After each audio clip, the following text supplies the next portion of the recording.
rely on our law enforcement partners a lot for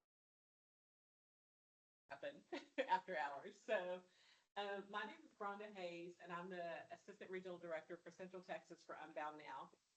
Um, Unbound Now, we started 13 years ago in Waco, Texas. Our founder, Susan Peters, was in the mission field. She was doing work for the church, and she was seeing things happening overseas, brothels and child soldiers and that sort of thing.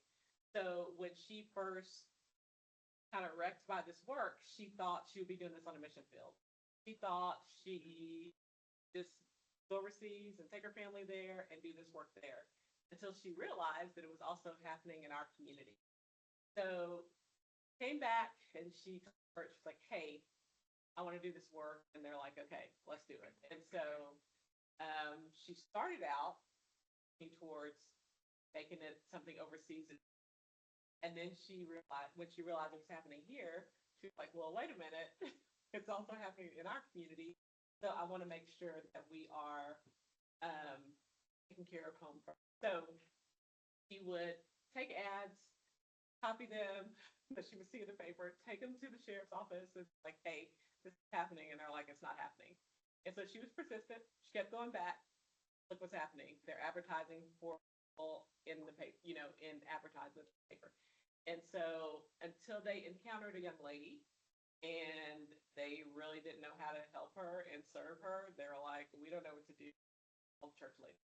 So that's kind of how Unbound started out of the church. And we were a ministry of the church quite a few years. And from there, we become our own 501c.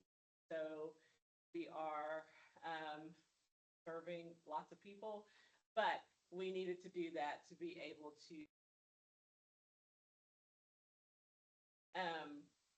So the way I got into this work is I was at a conference at our church and I heard Susan speaking many years ago and kind of towards the beginning, and I couldn't unknow what I heard. I was just like, and so I just wanted to volunteer. So I volunteered for probably 6 years before I even came on staff. And so I wanted to do something. So I was like, I'll step on, I'll do whatever I can do just to help these efforts to support this. And I'm on staff. So I've been on staff for 3 years, and now we have grown quite a bit. So I co-lead Central Texas, which is everything from Austin, Bell County, and Waco. And so we serve, and I'll go into the counties that we serve out of the Waco office a little bit later in the presentation.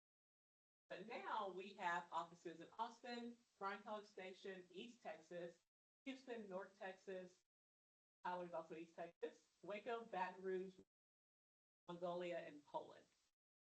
We serve 46 counties in Texas, 11 parishes in Louisiana. And so our work is growing, but that's because it's such a growing problem, and we really want to, our vision is to end human trafficking. And so our mission is to survivors and resource communities fight human trafficking. So the way that we do our work is through our 3 lanes of effort. So youth prevention. So we are in school style trainings. We're doing small groups. We are in juvenile detention centers. We are getting in front of youth so that we know that they know how to keep themselves safe, and they know how to notice what red flag behaviors look like, healthy relationships. We want to make sure, and online safety, that's a big part of our kids is, and what's getting them into this life is the social media stuff. So we do a lot of trainings with youth and that sort of thing about online safety, because that's where they're being outreach and training. So that's kind of what we're doing here. We're training community members. We're working with other NGOs and we're training professionals. So we're training sales staff. We work with law enforcement, and we also have a Heart of Texas Human Trafficking Coalition. And so under that, we are working like with Jeremiah and sheriff's offices, and we're working with Homeland Security and FBI, CPS investigators, PA's office to make sure that we're serving victim survivors well. We're doing case studies, we're working, okay, where did we miss the mark? Where can we better? And trying to make these efforts better and a community effort. And our Waco office that serves quite a few counties is like the magical place. We've gone to other offices and just starting out in the Austin area. It's not, everybody doesn't love each other and work together like like we do here. So we're always like, this feels weird because nobody really wants to work together. And so they're, but we're working for get them the services they deserve, the wraparound care to and to get justice. So we work really closely with the DA's office to make sure that all of those things are taken care of. And so we have survivor services. So we have advocates who work one-on-one with survivors of victims of trafficking every day. So they're working with them for that emotional. They are working with them on like goals for their life. So if they want to get their education back on track, if they need to go to rehab, if they are getting ready to face their trafficking, their advocate is there with them. And so they also are on call 24/7. So if law enforcement recovers someone and they need an advocate, they call them out. If the hospital is doing a SANE exam and they realize someone may be trafficked or exploited, they call our advocates out. They're on call 24/7. And I always joke, if I ever do something stupid to get thrown in jail, which I don't plan to, but if I do, the only number I really know by heart is the crisis response number, and I always know that someone is going to answer. So, and I always know who's on call. But our advocates, I mean, they're right there on the front lines. They're the ones doing, I mean, we had a girl who recently had a baby, and she wanted her advocate there in the room with her because she really didn't have anyone else. So it was really sweet to see them be able to connect with their advocate and really trust them, because a lot of our victim survivors that we've worked with, they have been betrayed by someone they trusted, someone they thought they could trust and who cared for them. And they went through this grooming process and that person broke that trust. So when our advocates earn that trust from them, it's a huge step because they don't have any reason to.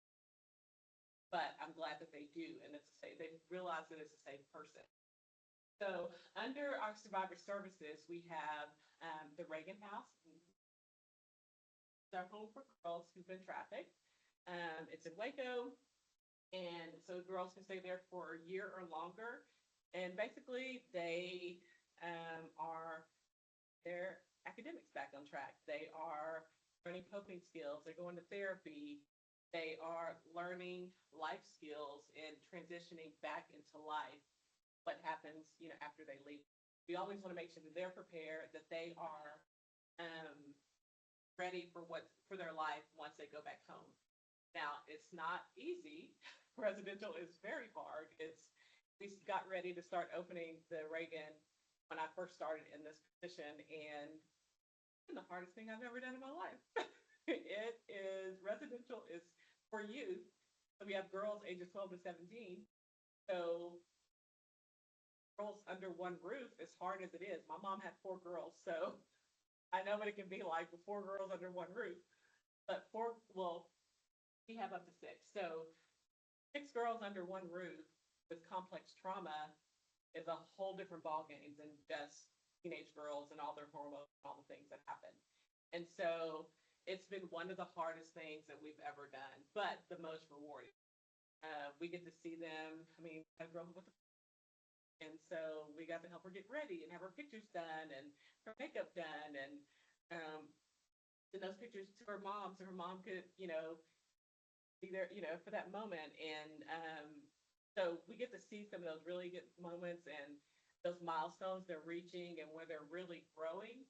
But then we also see the bad part of it. We see the good, the bad, and the ugly because they're in the house 24/7. So, and we celebrate the small wins. We celebrate when, hey, she didn't flip the table over this time when she got upset or punch a hole in the wall, but she did curse us out all the way to her room and slam the door, but she didn't flip a table. So that's a win, and we're going to take that win. So it's one of my favorite things to do, but it's also one of the hardest things. We have the drop-in center, and that's in first, and it's for home They can go there and stay 24 hours, and then they get connected with an advocate there, and they can figure out stable housing and what happens next for them. So they can get a meal. We want to make sure those basic needs are met. They have a place to sleep. They have some food in their belly. They have clean clothes. And we want to make sure we're working with them on what's next, having stable housing and that sort of thing.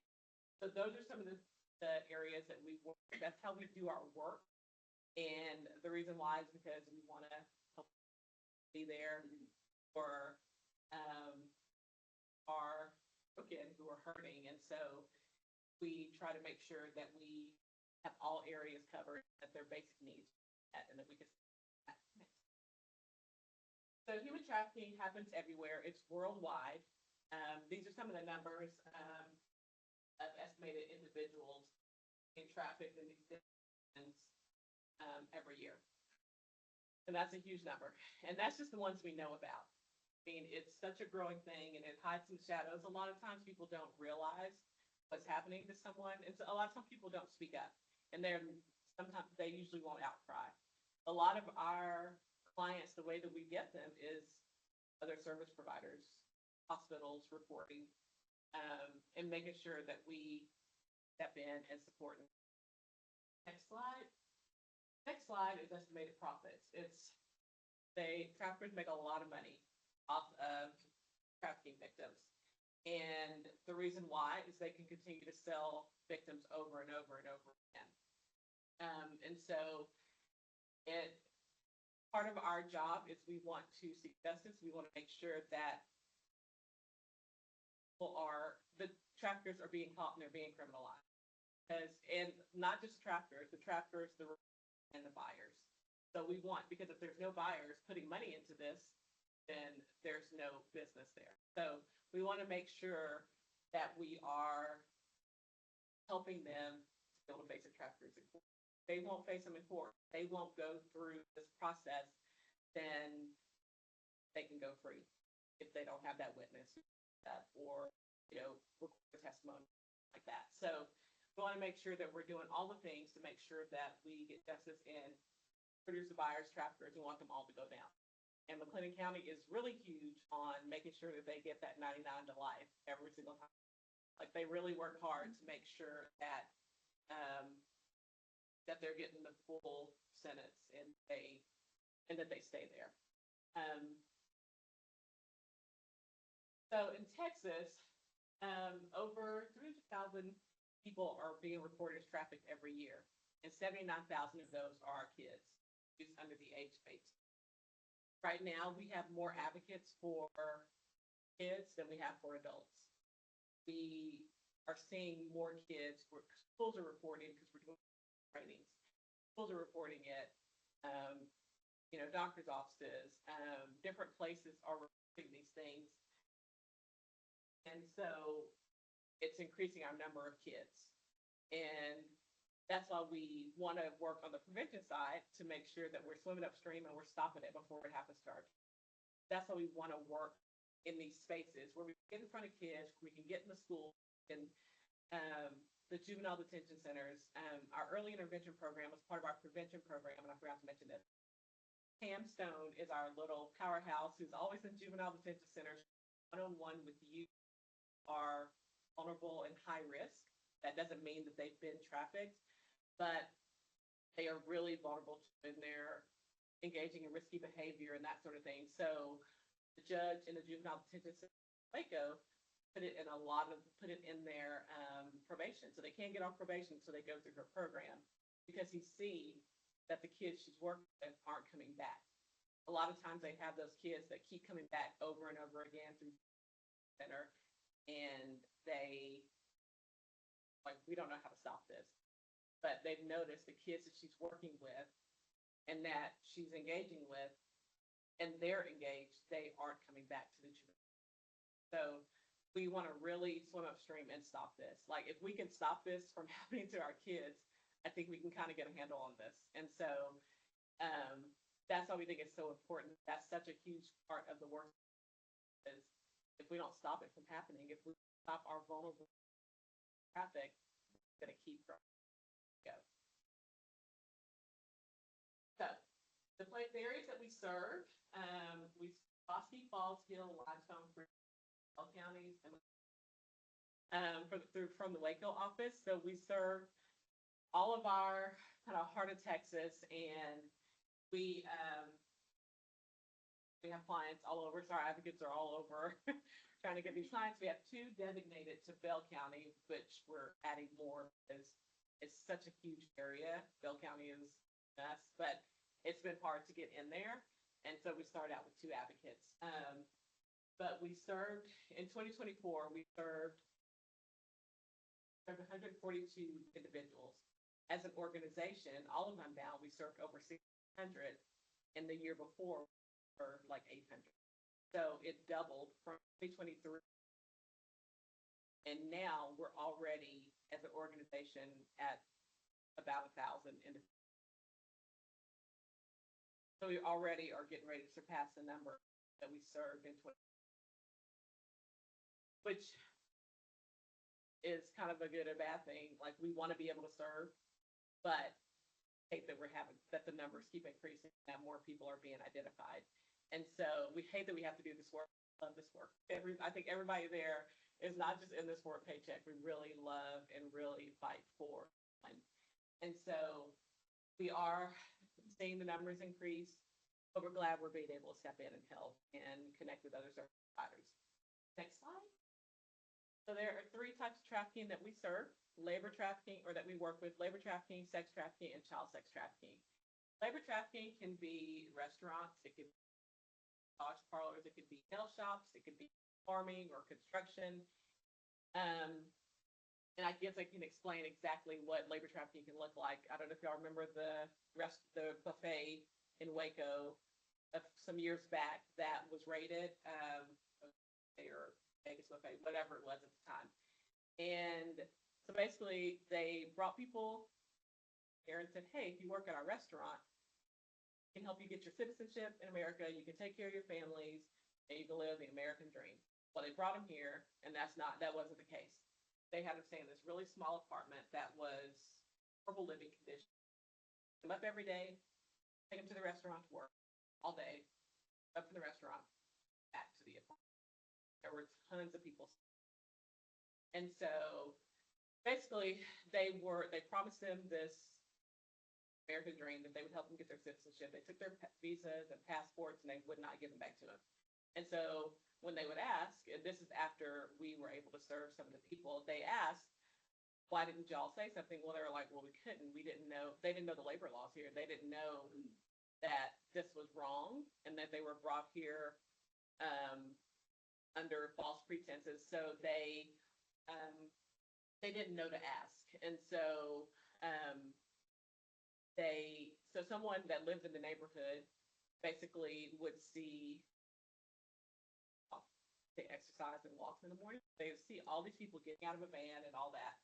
And so they something and said it looked fishy that all these people getting dropped off at this restaurant and all that. So they started surveilling and all that, and then they found out that they brought these people. They would help them with their citizenship, but they had no intention to. And one lady said that she asked, and they were like, "We haven't paid off your debt yet. You have a place to live, you have clothes, taking you to work every day. You went to the ER because you were sick, and you haven't paid off that debt yet." So she thought, oh, well, I still have to pay off this debt. So that's what they just assumed, and that's what labor trafficking can look like if they bring them here, or even just regular jobs, and they don't pay them. They're kind of coerced, threatened, or manipulated into this job. So a lot of times you tell them not free to come and go on their own. They don't have possession of their ID or money. Someone's answering for them. They lack basic needs. They show signs of violence or assault. They don't really always know where they are.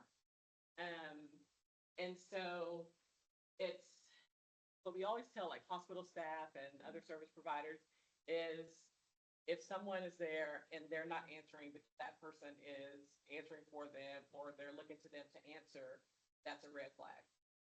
Try and get them separated. That's not always the case, but in clinics and doctor's offices and stuff, they can, ERs, they can usually tell them they're going to take them do a test. They can get them away and ask them, say, for this person, is this situation out of? So, labor trafficking can look very different. Sex trafficking is when someone is threatened, forced, or manipulated into performing sexual services for something of value. And that something of value doesn't always have to be in exchange of money. It can be for a place to live. Runaways are highly vulnerable and at risk because they don't have a stable place to live. And they promise them this, that it could be things. Food, it could be money, it could be drugs, anything that is at something of value for that person can be the thing that they're manipulated or sexual service. They don't always, and same with labor trafficking, don't always have their ID. We had a clinic that called us out to come and talk to someone. Girl was there with someone, and she knew the guy that was there gave the ID. He answered for her, answering all the questions on intake. And so they were like, oh, we have to go do some tests. He's like, I'll go with her. And they were like, well, you can't. You have to do XYZ. First thought, something filled off. So she pulls her aside and she was like, look, I don't want to assume that anything's happening, but she asked her some questions like, is this person controlling you and those sorts of things. But yeah, she said, well, I have to talk to you. Came back a little bit, they can get here quickly. All this over, our advocate went in the back to talk to her, and she kind of was like, no, I can't do this. I'll get in trouble. Gave her information, told her the crisis response number, and we didn't think we would ever hear from her. And so it doesn't always, a lot of times they're reluctant for that initial help. Even we've gone out on sting operations with law enforcement and they called us out for something. They don't always accept at that time, but if they have our crisis response number, they'll call if something happens later. Next slide. Sex trafficking is anytime someone under the age of 18 is being trafficked. Next slide. And so basically there's a Trafficking Victims Protection Act. And so that's the law to help protect victims and survivors and to criminalize buyers, the traffickers. And so we can go to the next slide. There always has to be, you can actually click the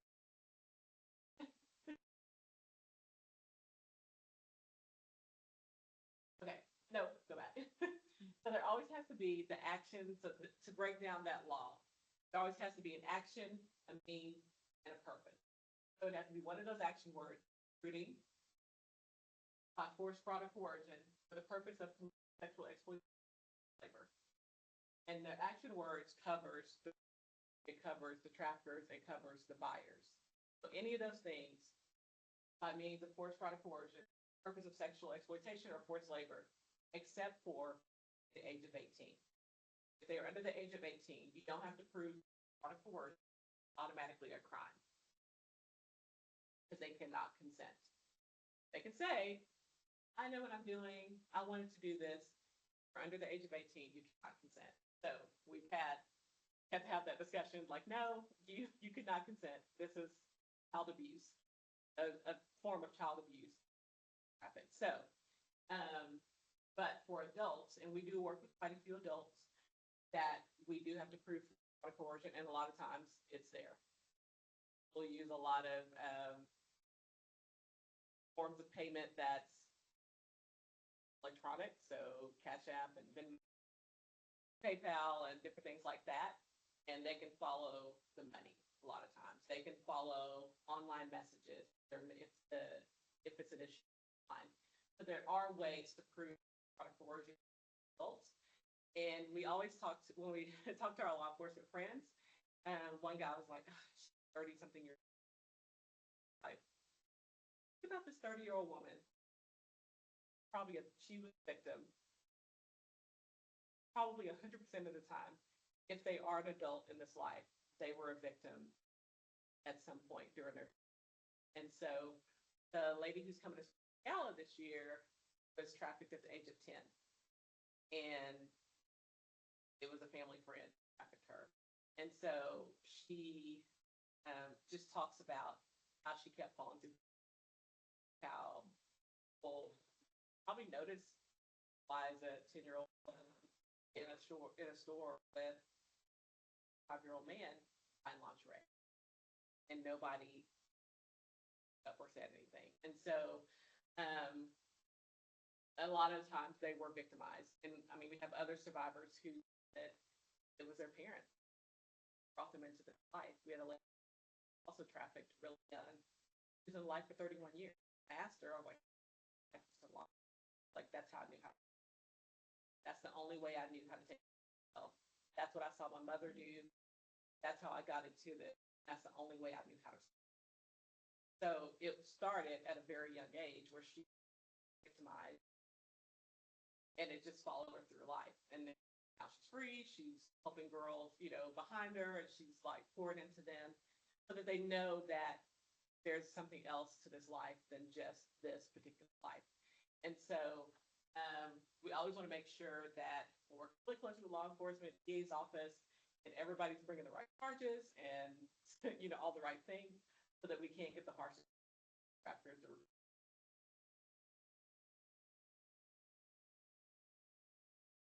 So the traffickers, recruiters, and buyers, they don't look a certain way. Anybody can be a trafficker. They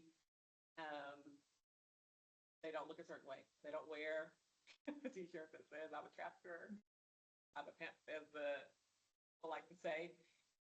It could be anyone that's manipulating another and selling them and using them.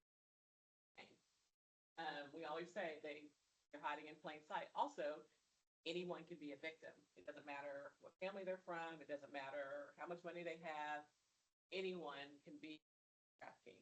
And it makes it really easy right now for our kids because they're being targeted online. So when we do school trainings, we're working a lot with our kids about online safety. We're also working a lot with their parents as well about online safety and get safe online. Just say a person asked a girl for a picture.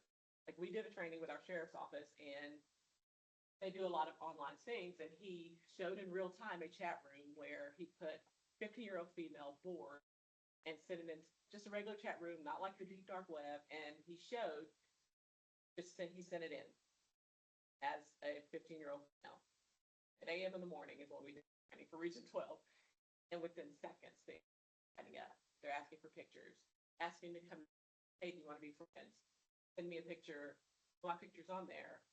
No, a naked picture. And so, but that's just in a few minutes that they were asking that. And so if they were to send that picture and they sold it out there and then they started telling them, if you don't have pictures, then I'm going to send this to your parents. I'm going to send it to your coach. I'm going to send it to your pastor. Then they've just been exploited and never left their house. It's that easy for our kids to be in trafficked. I mean, some kids will go meet them. They don't think about the risk. They don't think about what could happen to them. They might go meet them. I had a girl who came up to me, and luckily, after training at a middle school, and said that she put a video on TikTok, and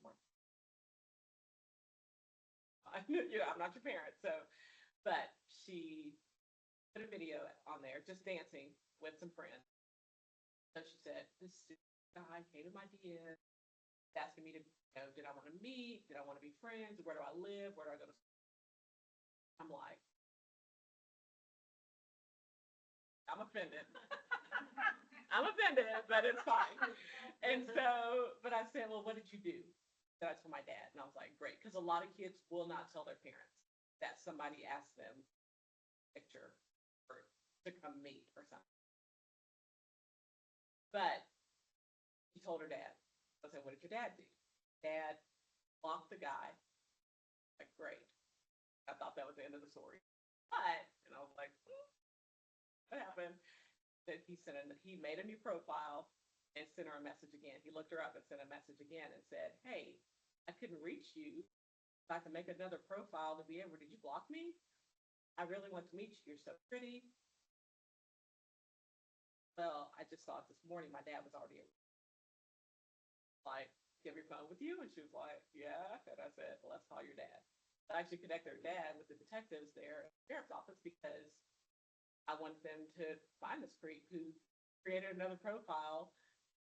But if there was a kid, let's just say, with low self-esteem or wanted to be seen or loved or wanted, they might have gone to meet him. And who knows who that would have been on the other end of that. And so um, that's what we're really trying to get in front of our kids, because that easily they could be exploited by sending a picture, doing a video or something. So we want to make sure that our kids are safe and that they know how to stand up for themselves and keep them, and that tell your parents if something like this is going on. We always tell them, if you've done something, it's okay. Everybody makes mistakes.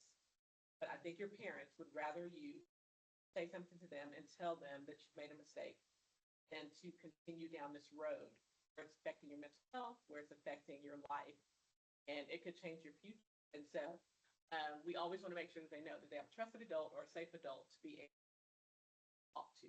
That's something we always tell them. We're like, okay, who is your trusted adult? Who do you tell if something like this happened? If you don't feel like you can go to your parents, is there a counselor at school? Is there, someone at church, or a youth pastor or something? And so we always make sure they know, okay, think about who you're trusting, have this conversation with, so that they are able, we want them to be safe. We want them to speak up and say something. So we want to empower our kids, identify traffickers, and stand up for themselves to trafficking. We've seen a lot more kids being trafficked by their parents.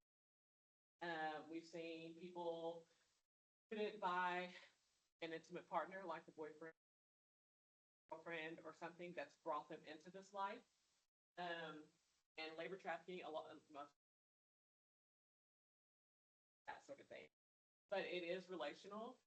Um, it does happen overseas, but what we see right here is the grooming. See the trust being broken. And really, I mean, live here are the perpetrators and the victim. So, and we do see in our Austin office, we have a lot of unaccompanied minors and stuff like that we're working with, that if we're sent here to live with a family member, and then they were trafficked from there. So a lot of times it's that grooming process and that person that they trusted.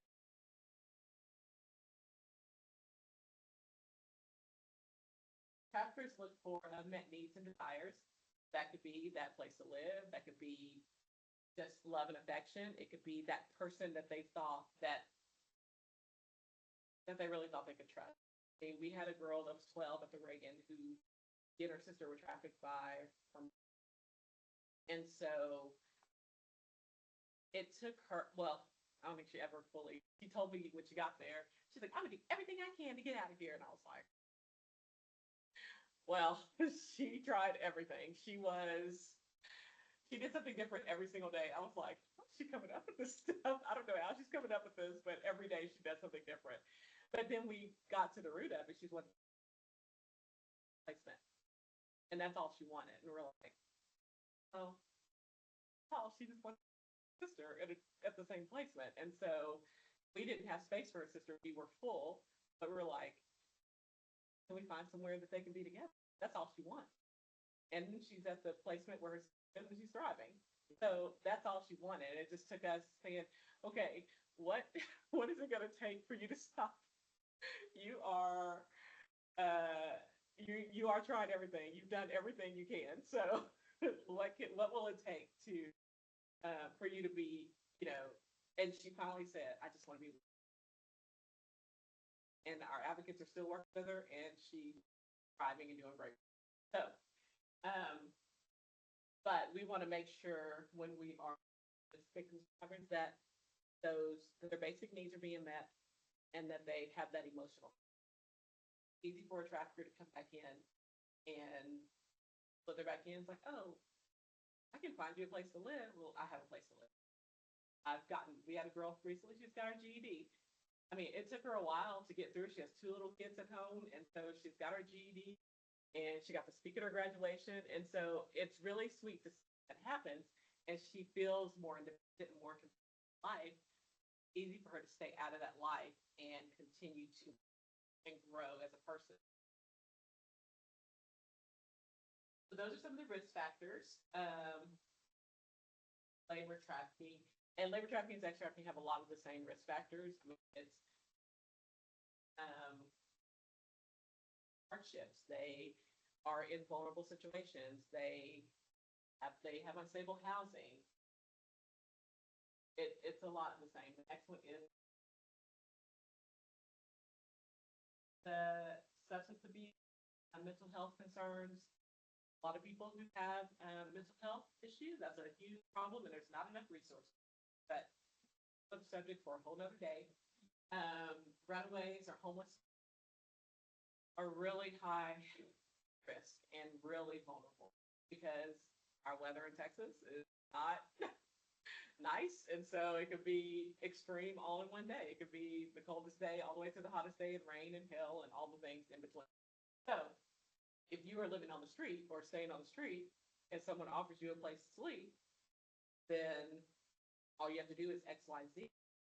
Then they just use that place to stay to exploit or traffic this person. And so, and we always, we talk about the kids that run away, but also we don't think about the kids who may have been put out of their house. Parents threw them out because of a fight or something happened. They don't know what the next step is because kids who run away, a lot of times they have a plan or they know where they'll stay or they have an idea. But the kids who've been thrown out, they don't have a plan. And so we always want to make sure that as soon as we recover someone, that we make sure that they have that we know we help what's gonna happen. Because those are the kids that, like I said, didn't have a plan. Runaway kids, they a lot of times have a friend's house they'll go to and all that. A lot of times they end up at JDC, but the kids who were thrown out don't always have a plan of what's next. So I want to make sure that we help them with what's next. Next slide.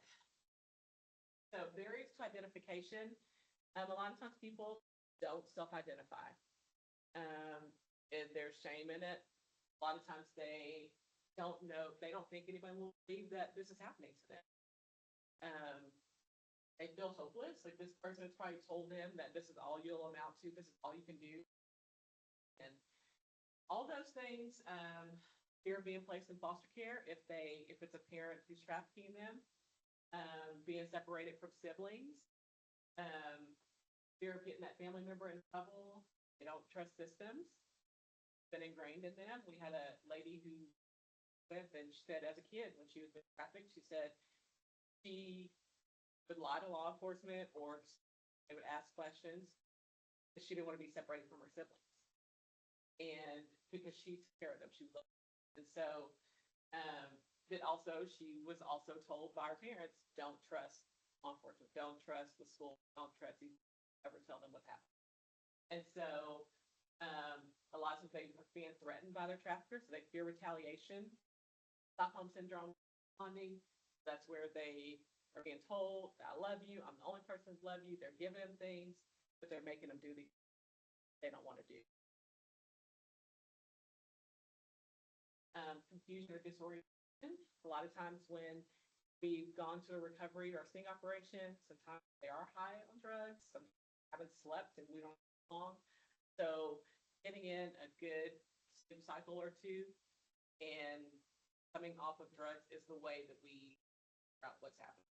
And you should ask. If you're asking questions right then and they're dysregulated or they're under the influence, you may not get everything that's actually happened. And sometimes it comes in pieces because, like I said, they haven't slept in a while. And so we have to make sure that they sleep and they get food in their belly and get those basic needs met so that they can things that have happened.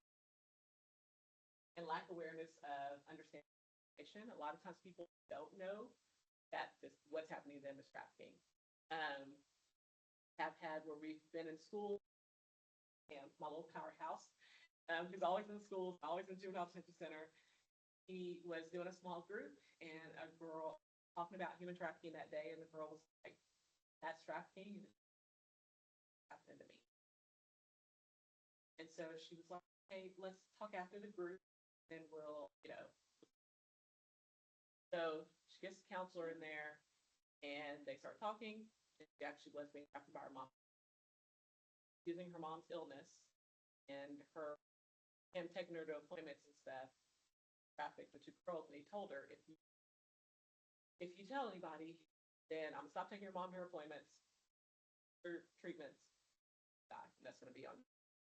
So can you imagine this eighth grader carrying this heaviness of and this stress of, if I don't do this or if I say something, then my mom's gonna die and it's gonna be mine. And so a lot of times they don't understand the situation. So if you ask someone, "Are you being trafficked?" they're probably gonna say no. But if you ask them, "Is someone controlling? Feel safe with this person?" Different things like that, that will answer the question that the next slide.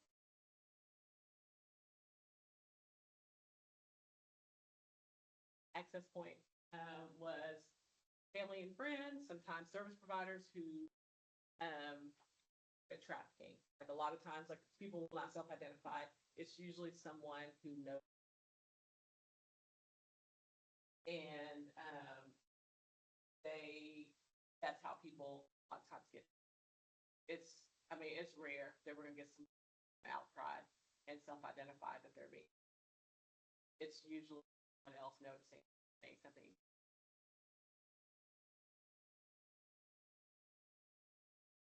So,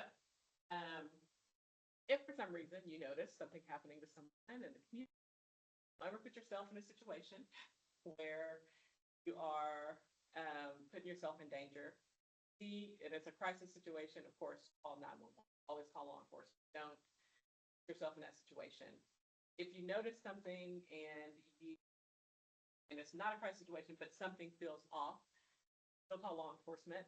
But you can also call, and the number will be appearing later, our crisis response line, and an advocate can kind of talk you through like next step, which but we never want anyone to put them in danger. Because they don't care about people, so we never want anyone to get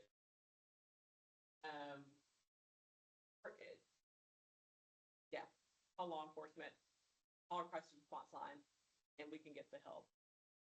We don't respond unless it's safe for our staff either, because I have offered before. I'm like, going to a sting operation, I'm like, "Do I bring my gun?" And they're like, "Don't bring a gun." I'm like, "I will." They're like, "Please don't." I'm like, "Do I get a vest?" They're like, "Y'all are gonna be back there." And I'm like, "Okay, well, I'm ready to kick a door in any day." So, and also just always want to communicate. That's what we want know that there is hope out there. We always want to make sure that they're also being mentored with survivor leaders, people who've been through this and come out on the other side. We want to make sure that they see, I can go and tell someone, and they're like, I can't say that I understand how you're feeling, or I understand what you're going through. I've never been trafficked. But someone who has gone through that can tell them that. So we try to make sure we keep survivor leaders in front of them, people who've been through this, fighting for change out there, helping change legislation and all those things, because we want them to know that there is. So anytime that there is a youth child that you know of that's being trafficked, if they do outcry to you or those that they're being trafficked, then the Texas Abuse Hotline, you have that directly to them. A lot of people's jobs, I know, all mandated reporters, so we know we have to report things right away from the person who was reporting. But there's always and you can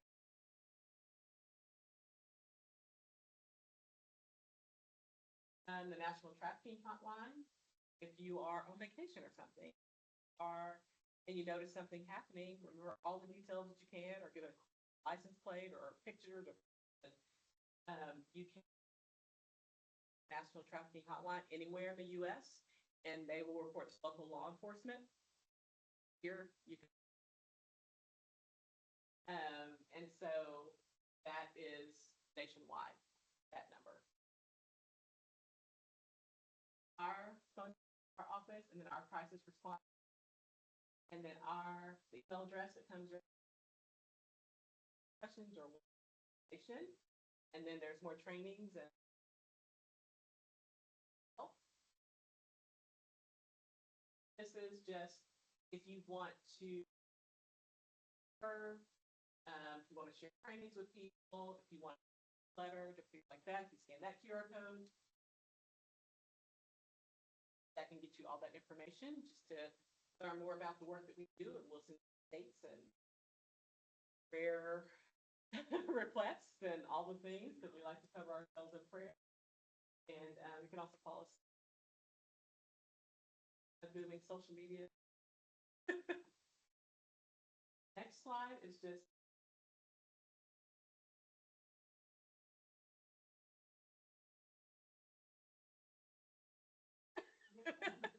since Jeremiah is not here.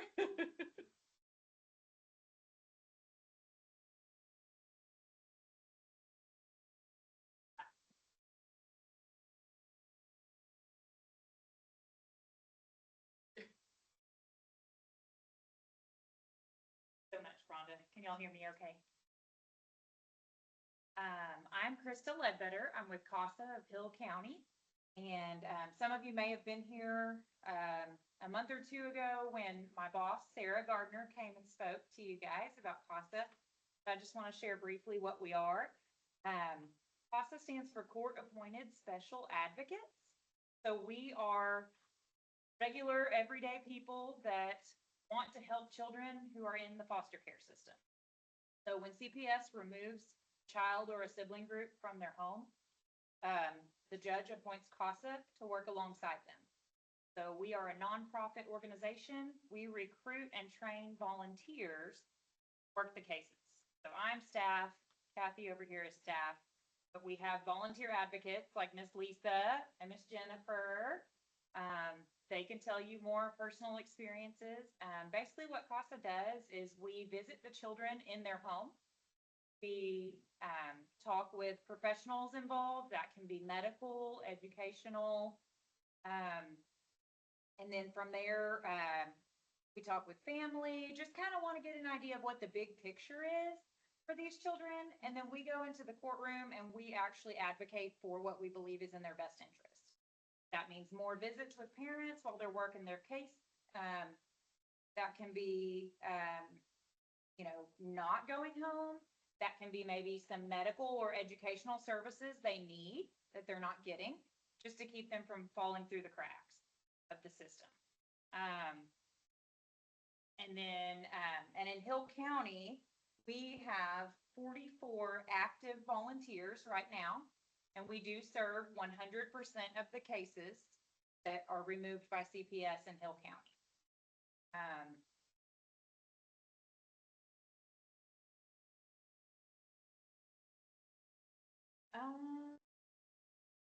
108 children we served in 2024. So that's probably fluctuated just a little bit since we've had some cases closed.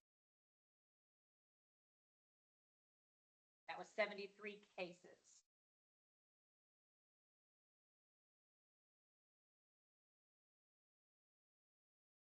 I do have brochures and stuff if y'all would like to take one. And, there's a lot of ways that you can help, children in foster care. CASA is not for everybody. I always say this is not just your average volunteer gig. It's not just come do a couple of hours here and there. You're committing to being a part of a child's life and their story for at least 12 months. That's the bare minimum.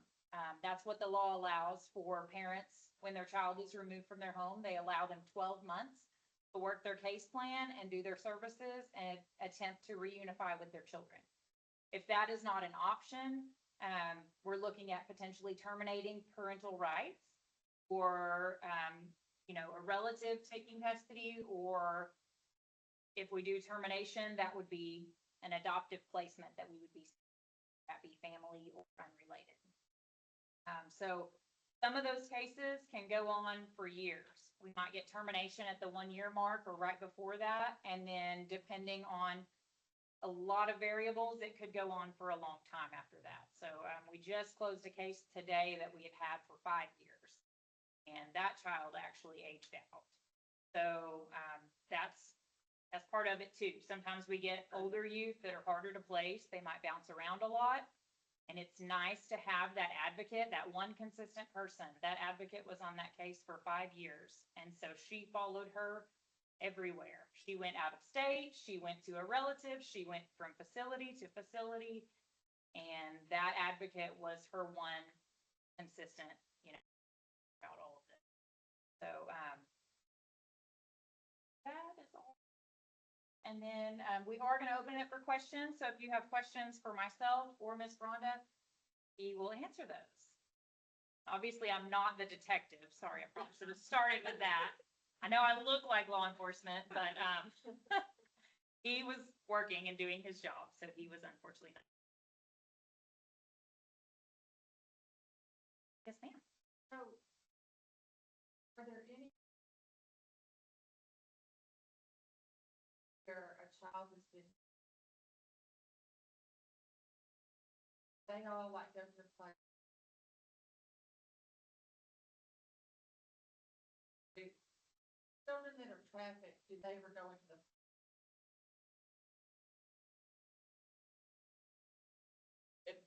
If it was a parent or guardian who trafficked them, then of course. Yeah, yes, foster care. If they weren't trafficked by their. Unless it is. Unless there was other things going on, but if they weren't trafficked. But I just, as I was thinking. That's real. If there's not. Yeah, if there's not another protective adult, they would. But I would say you definitely have children who are already in the foster care system that may be trafficked. I just did a training a couple of weeks ago. I don't know if you'll ever use the See It tool. Okay, commercial sexual exploitation identification tool. Yes, say that 3 times fast. Yeah. And they talked about, children in the foster care system are very high risk for trafficking. And going back to the unmet needs, I mean, that is huge. You think about a foster home or even a relative, they're meeting basic needs. They're providing a home, food, clothes, taking them to school, but there may not be a lot of love and connection, especially if it's a foster home with strangers or a group home or a facility that's a lockdown facility. There's going to be a big deficit there of unmet need.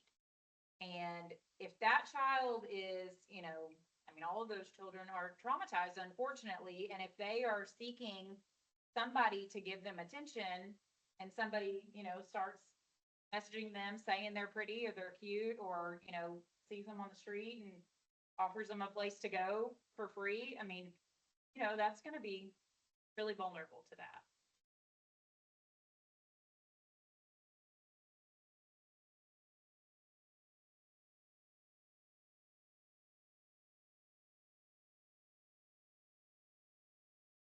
Going to. Yeah. Not all invite us in. I think it is. They do have to do some level. They may do like module or line but there are schools that bring us in staff so that they know how to. So we do want to be in all the schools because the kids are with them a lot of times more hours than they're at home. So those are places that and there's a lot of school districts that have it every August as soon as school gets all their whole district and all their staff. And so I'm new to some, but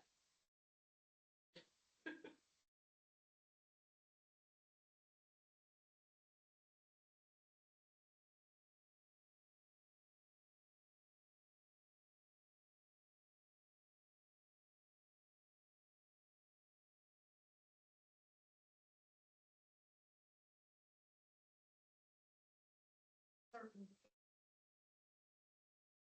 states That I'm aware of. There's group home. Our home is not. So, and we do take kids who are in CPS care. It's not just, that's what we do. We also, when we're screening for the kids, we also have to make it for them and the level of care that we provide. And we're not a locked facility or house, and so if they have a lot of runaway history or drug seeking, different things like that, really aggressive, then, because we also think about the girls, just drop them out.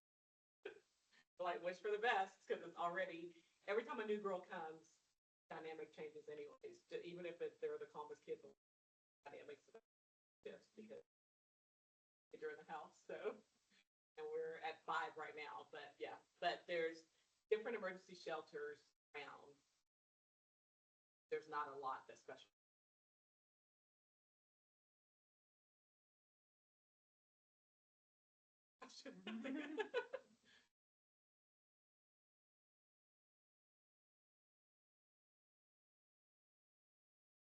family.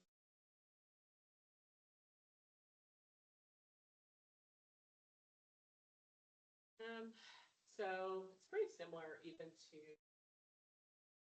it's their trusted person that's tracking them. They're, it's hard to tell. It's a lot of times it's someone who close to the family or a teacher or a kid said something that somebody's ears up, and but it's some of the people that we serve, they said they would have never told. They would always lie to school because they didn't. And they're always going to be, a lot of times. But if they don't outcry or someone else notices, sometimes it's hard.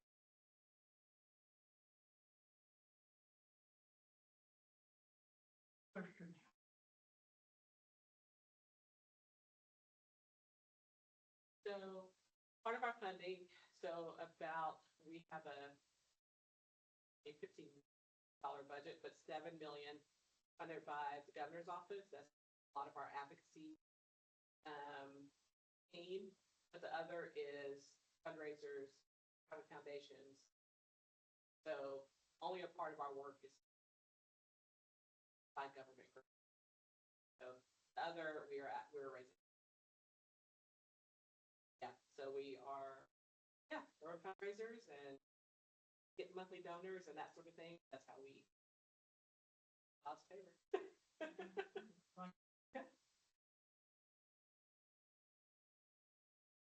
One of the things that I had, one of the things that I thought was interesting from that See It training that I did was, they talked about impossible choices. So when you talked about, you know, oh, this is an adult who's in this life, they chose this, but they gave us some scenarios that were not as serious as these choices that these individuals are facing, but you know, choices about, like, I mean, that one situation you talked about with the mother with the illness, you know, are you gonna do what I'm telling you to do, or are you gonna let your mom die? You know, like, impossible choices for an adult or a kid, you know? And that was one of the things that they talked about that struck me as interesting, because a lot of times you do kind of think, I mean, I feel like that's kind of the common misconception is, well, they're choosing that lifestyle, so you know, what am I gonna do about it? But, I just thought that was so interesting. The impossible choice is what they. We had another lady, we did this documentary that we showed, while back at the, she called it invisible gun. So, cause I think she said someone said to her, but she was an attorney. So she said, someone said to her, well, nobody's holding a gun to their head. Actually, they're invisible gun. That impossible choice for that thing that someone's holding head, or that threat that nobody else knows about, but that's what's keeping the kids taken away.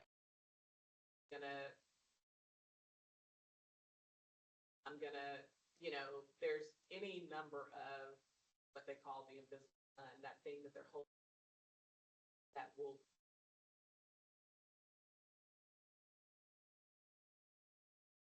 It's the same thing. Yeah. And how prevalent it is in. We had some cases here. We caught a few clients. I can't give you the exact number. Yeah, we serve this area and our advocates do.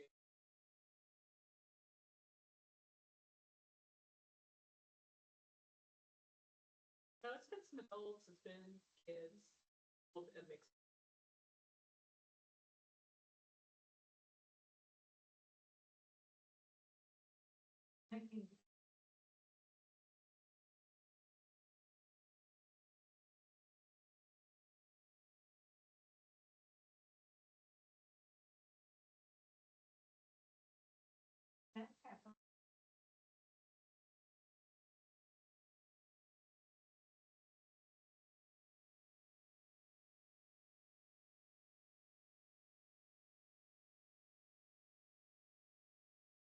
I actually.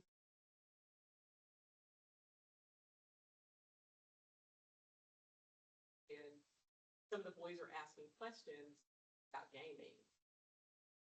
I was talking about not accepting friends that you know or that live here. Even if they say, "Oh, I know you through so and so," if you don't personally know them, and so they were asking some really specific questions that were like making friends in different areas and stuff. And so my friend is the principal at that school. Came up, she's like, "Thank you, Rhonda. This is now when I was done," and she goes, because you're not apparently being supervised enough on gaming and or you're making whatever, and so yeah, it's a lot with the social media and the game. Yeah, so the schools really are our first line of defense, but they have to let us in and they have to allow us to come in. But yeah.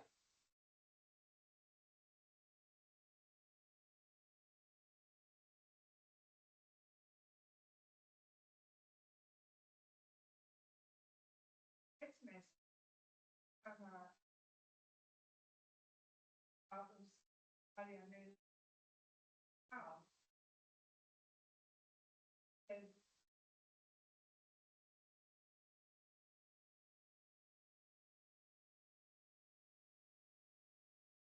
Sure, who is it?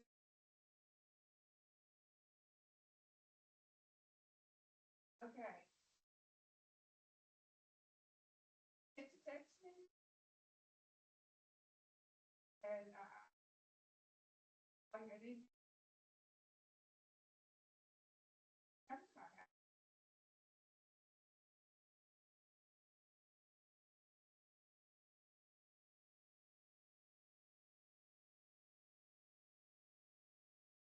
I call them.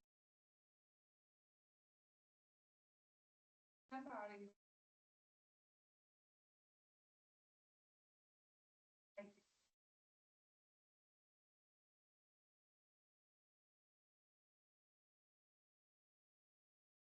That could have been, no, it's not gonna. It's not my grandkids. Oh, that's right. But it's one of those red flags and then I need to call. Check, and it. Somebody's messing with, somebody's got.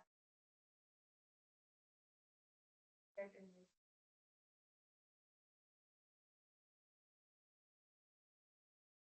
And have some.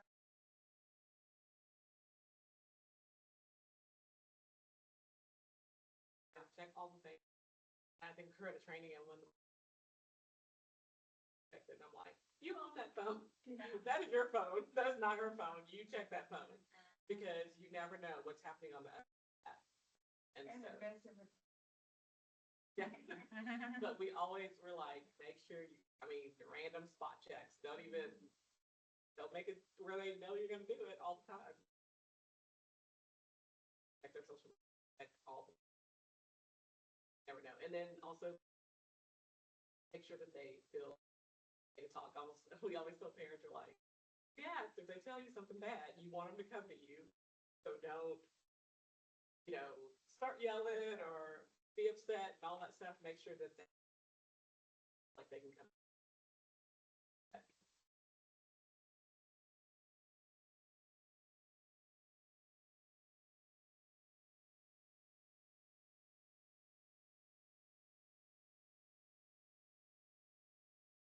Thank you both so much.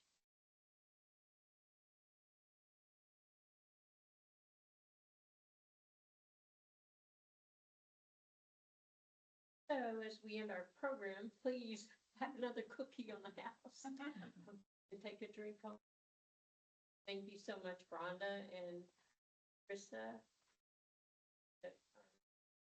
Speaker, but I was doing important things, arresting the right people. I had to do an interview with that person. So I'm glad that he was out for the